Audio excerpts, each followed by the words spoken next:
I এডুকেশনে কিভাবে আপনি একটা নতুন অ্যাকাউন্ট ক্রিয়েট করবেন সেটি দেখাবো এই ভিডিওতে। সো এর জন্য প্রথমে আপনাদেরকে ieducationbd.com নামে যে ওয়েবসাইট আছে সেখানে যেতে হবে। এরপরে দেখবেন এখানে রেজিস্টার নামে অপশন আছে।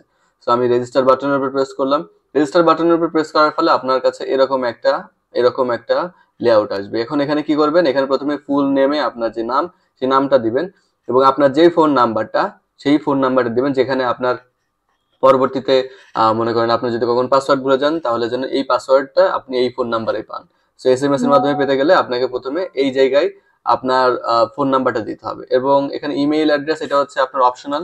তো আপনি এটা চাইলে দিতেও পারেন নাও দিতে পারেন। এবং এরপরে যেটা করবেন সেটা হচ্ছে এখানে দেখবেন পাসওয়ার্ড আর রিটাইপ পাসওয়ার্ড অপশন আছে। সেখানে পাসওয়ার্ড হচ্ছে আপনার ইচ্ছা মতো নিজের মতো যে কোনো একটা পাসওয়ার্ড দিবেন, 6 লেটারের বা তার অধিক যে কোনো রকমের পাসওয়ার্ড দিতে পারেন, 6 ডিজিটের, এবং সেই সেম জিনিসটা এখানে আবার দিবেন। এটার সাথে আপনার ফেসবুক আইডি বলেন বা জিমেইল আইডি বলেন এসবের কোনো সম্পর্ক নেই। সো ইচ্ছা মতো আপনার যে কোনো একটা পাসওয়ার্ড আপনি দিয়ে ফেলতে পারেন।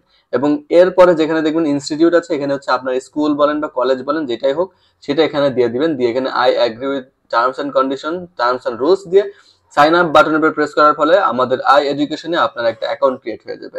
এর পরবর্তী থেকে আপনি যে কোনো সময় লগ ইন বাটনের উপর প্রেস করে আমি এখানে লগইন বাটনের উপর প্রেস করি। লগইন বাটনের উপর প্রেস করে এখানে আপনার ফোন নাম্বার আর যেই পাসওয়ার্ডটা আপনি দিয়েছেন সেই পাসওয়ার্ডটা দিয়ে লগইন করে ফেলবেন। সো এইভাবেই মেইনলি আই এডুকেশনে আপনি রেজিস্ট্রেশন করতে পারবেন।